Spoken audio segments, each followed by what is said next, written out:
Hello everyone, and welcome to the Dice Commando YouTube channel. I'm Andrew, with you here as always. This is the Commando Cast, a video cast about all things Star Wars Destiny. This video and others like this one are possible thanks to viewers like you. Please show your support with a like and subscribe, and be sure to hit the bell notification icon so you don't miss any new videos. If you want to get involved with the channel, consider becoming a channel member. There are many benefits to channel membership, including access to our Discord, exclusive deck tech and strategy videos, and the opportunity to help create channel content. I want to sincerely thank all our channel members, as I truly couldn't do this without your support. You guys rock. Go Commando. Hello everyone, welcome to Dice Commando and the Commando Cast. I'm Andrew with you here as always, and joined today by the notorious AOZ, Agent of Zion. How's it going, man? Man, I'm doing good. How are you? Good. So you're over in Guam now. How's the weather on that side of the planet?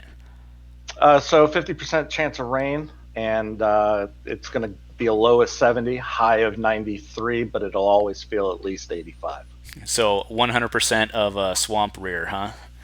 Yep, that is every day, year round. Yeah, fair enough. So today, I'm lucky enough. I reached out to the ARH committee, and what we've been seeing is a kind of an increase, not just on the ARH and FA side, but we've seen an increase over the last couple sets, especially in Convergence block, of using the SetAside Zone. And we've seen with the spoil of Redemption, from Redemption, that is also using SetAside dice. So I reached out to these guys and I said, hey, you know what? Let's get a full rundown of the SetAside Zone. So that's what we're here today to talk about. We've got the pro in the room to give us all the info we need about the SetAside Zone.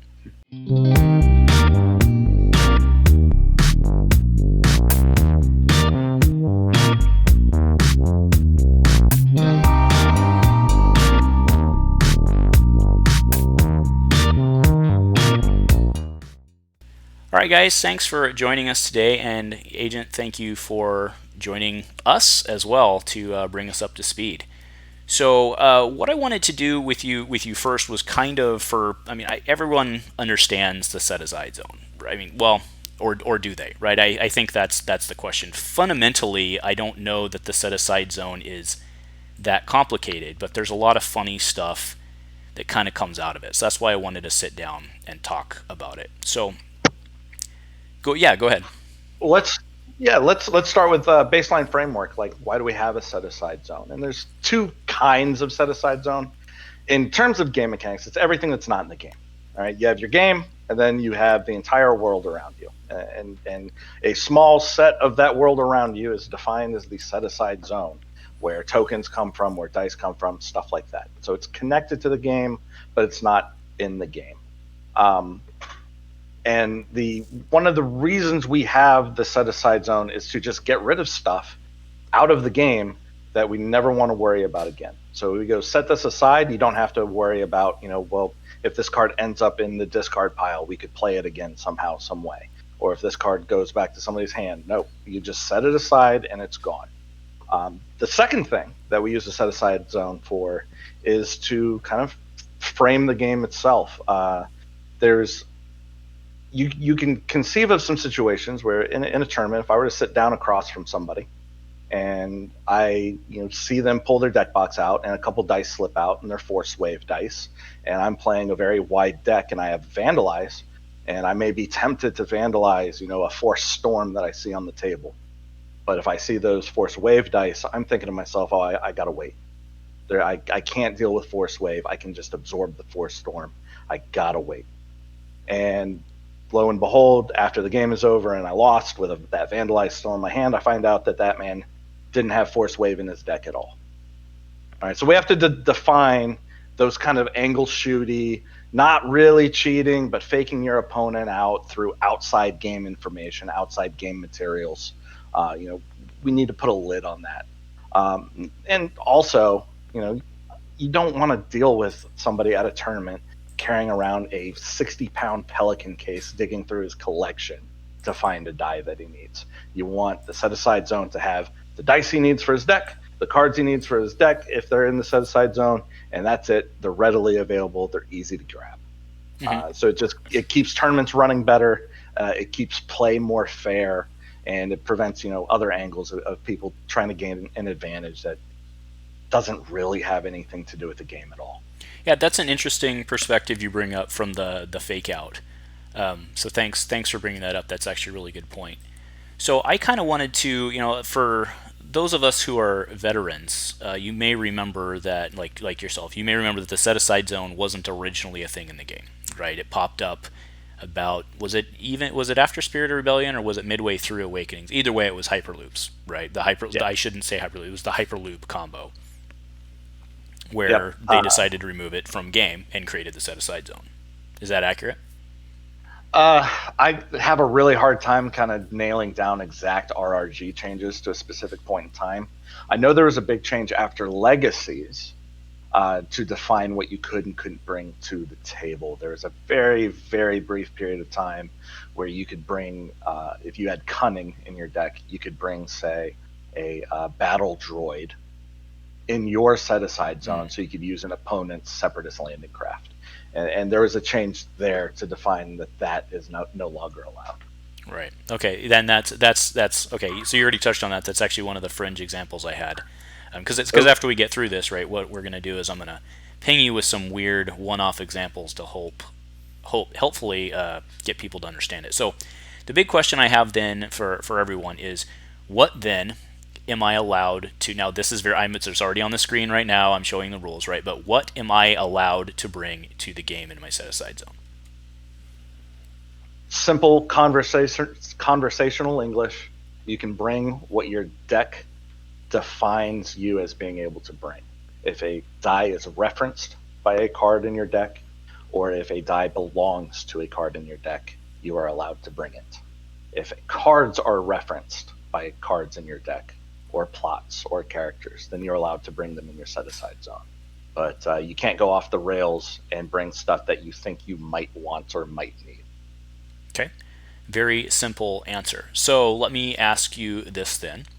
Next question is, if I have a die that I'm bringing, say, let's use Redemption, for example, which brings 2 medical droid dice, do I need to bring the medical droid cards, or am I allowed to bring the medical droid cards? You are allowed to bring the medical droid cards, basically because you want a reference for the die, so you can see what sides are on the die without making changes to the game state. Sure. You don't want to be flipping around a die. Also, medical droid dice, they got a special, so you're going to want to read that special. You're going to want to know what it means. Yep, and you're already right ahead of me. So if that die does not have an associated card in play, how do I resolve the special? Because there would be nothing. Specials are inherent. Yeah, specials are inherent to the dice. So specials, imagine, trying to write out a couple sentences of rules text on the side of a die. If you had some arbitrarily large dice, like you had the World Championship dice, right? It's huge, and you could write out the text. If that was possible, that's what we would do. That's what FFG would have done, and it would have been nice. But we live in a physical world where we have to be able to roll these things in large quantities. So they just made a special symbol. That special symbol is just a placeholder. All that text is on the die. Yep. So that's very important, and obviously that was a question I knew the answer to, but we had to softball that in there, right? That is, the special being inherent to the die is very important. It does not belong to the card. All right. Now, and then in your description, you had said that it was anything referenced by something in your deck. So one of the cards out of your set, Faltering Allegiances, was Form Drills. So for Form Drills, how do I choose? Do I have to pre-choose the events, or the moves, excuse me? Because Form Drills says that you can bring 2 or pull 2 moves from outside the game, or from the set-aside zone, excuse me. So do you bring every move in the game? Do you bring only 2 moves? How does that work? I would bring every move. You never know what you're going to need. It's not predefined like Lightsaber Mastery. Lightsaber Mastery is predefined. Form Drills is not. And it's the same way with Camino Cloning Facility, where, 9 times out of 10, I've seen most people pick the Kashyyyk Warrior or the Naboo Guard, but, you never know what you might really want in the moment. So there's nothing stopping you from bringing the set. Okay, sounds good. And then, we already answered that one. So All right, so now I'm going to throw some kind of weird one-off scenarios at you to hopefully clarify it further to myself. So there is there is what appears to be an odd ruling on the rolled-in First Order Stormtrooper dice from Captain Phasma, or Mega Blasters, or whatever. In that, if my opponent is playing Order 66, my FOSS do not get the Jedi keyword. Can you explain that to us? Sure. So because it's a FOSS die, they do inherit some properties of the card they came from. They are character dice. They are trooper dice for measure. Those are the card they originated from. Those are the properties of it. But that card is not actually in play. It's still in the SetAside Zone. So Order 66, the plot, doesn't have anything to point to give a character Jedi in reference to the Stormtrooper dice. It's out of play. So your Phasma and your little side character there, they have Jedi because they're in play. They can be pointed to by the plot. Your FOSS card is out of play. It's there as a reference. Okay, perfect. All right. Now, an interesting scenario came up, so also out of Faltering Legacies, an interesting scenario came up around the card, or the plot, Extremist Campaign. Can you explain kind of what happened and then why? I'll take the blame on that. The intent was always to have those cards that are referenced by Extremist Campaign to go into the deck. But the intent was also to have them done after setup. So that kind of forced a weird way to word the card, and I messed it up on the first go around there. That's what drove the errata. The situation was such that the card itself was not forcing you to bring the cards. It was allowing you to. And if you are allowed to do something but not forced to do it, you can fail. And that wasn't the intent. I messed it up. Luckily, we have a very, very quick on the ball community who are always happy to point out a helpful mistake. Yeah, true. Anyway, I wasn't bringing that up so much as a failure, but it is a good learning because you are allowed to bring to the game, but not forced to bring to the game. Right? Wasn't that the key there? Right, and that's same thing with Mega Blaster Troopers, and that can be a way that people do mess up in game. You're not forced to roll in 2 Stormtrooper dice. You're allowed to. If somebody wanted to roll the Mega Blaster die in and then roll in Stormtrooper dice, that is allowed. But if they do that and they have a brain fart, forget to roll those Stormtrooper dice in, and they say, hey, it's your action, missed opportunity, buddy. So that's actually interesting. I don't have the card in front of me. We're in a computer and could pull it up, but I believe Phasma's power action actually is not a May. So what happens if you... I meant Mega Blaster. Yeah, I know, but I'm extrapolating to... because you could fail. Well, you can't fail the spot. Oh, now I have to pull up Megos. Because you can't fail the spot, right? Oh yeah, no, I completely misspoke there. Yeah, so it forces you to roll it in. But if you don't have it, you can't, right? So correct. You can fail. Yeah, it's not a May ability, but you can fail to find. Yeah, so we have, I finally got it pulled up. So after you activate, roll or 2 instead if you spot. Yeah, so it's not a May. Yeah, and I don't believe Phasma is a May either, but you could still fail to find if you didn't bring them. I don't know why you would do that, but if you did like some weird Cassian activation on your Infus Nest deck and you got multiple FOSS rolled in, I guess you could run out of dice, right? Yeah, you could do that, or you could want to not pass, but also not want to add more dice to your pool because of Scorched Earth. Oh, okay. I don't know. Okay. Right. Man, I'm really sorry for misspeaking on the May trigger. It's all this. Well, no, it's just it's just remembering the card, right? So. Yeah. All right, and then last one I have for you, and this is a general one that I was spitballing on. It's a full disclaimer. I don't believe this is currently a situation in the game, but with this being our new design space, it could be in the future, right? So, Are there any rules on setting a card aside from your deck? Like, so let's say I hyperspace jump and that card gets set aside. But then later, there's a card that lets me play a card from the set-aside zone. Is there any rule against reusing that card? Not to my knowledge. I can tell you I would be very wary of designing a card that would do that, simply because it breaks things in a lot of ways. But if the card specifically allowed you to play something from the set-aside zone in that way, yeah, I mean, card text overrides the RRG. So right, yeah, and like I said, I don't know what the situation would be. My head was on somehow if you could like reuse like if there was a move that removed itself from the game, and then you could like somehow do that. I don't know. Like I said, just trying to come up with as much weird stuff as possible. So I think that's it. Do you have any other stuff any other weird situations you've run across? Yeah, so if you're taking control of an opponent's card, they do have to give you the die that's attached to the card.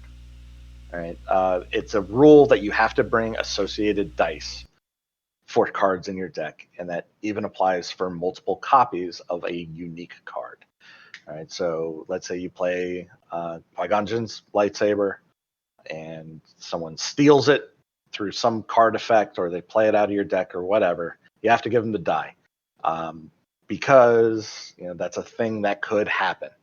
And then your second Qui-Gon Jinn saber, now your second die, even though it's going to be useless to have two of the dice 99.9% of the time for this edge case. That's why we force you to bring two dice for two copies of a unique card. But they are not forced to give you associated, or not associated, but tertiary dice. If I steal your Mega Blaster Trooper, you don't have to pony up any FOSS dice. And, that's interesting. Yep. And more importantly, I can't bring my own FOSS dice just in case. Right. They would have to exist in my set-aside zone in a legal way for me to use them already. Yeah, and that's similar to the battle droid ruling, which you already spoke of, right? Or the cunning battle droid ruling. Yeah. Yep. But I did not know that about the dice. That's actually very interesting. Yep. Okay. So if I take your Mega Blaster Trooper, I seriously set you back, but you don't have to hand me 3 dice, just the 1. Huh. Okay. Cool. Well, I think that about wraps us up. We went 17 minutes. That's longer than I think we thought we were going to. So we'll count that as a win. Yeah. Anything else you want to hit or plug before we get out of here? Yeah, I don't know the specific day this video is going to come out, but if it's before our Redemption launch party, get up on the Star Wars Destiny Renewed Hope Discord server. Jump on to Tabletop TO, sign up. It's going to be free. It's going to be a blast. At the time of recording, we've got over 50 people signed up. The release party for Faltering Allegiances was wonderful, and everyone had a really good time. So check it out. All right. Well, thank you very much for joining us today. Do again want to give a huge shout out to the ARH guys busting their rear ends over there. Yeah. So set-aside zone it's going to be a future mechanic, or it's here. Going to be here in the future. So learn it, love it, live it, and if nothing else, guys, go Commando. Go Commando.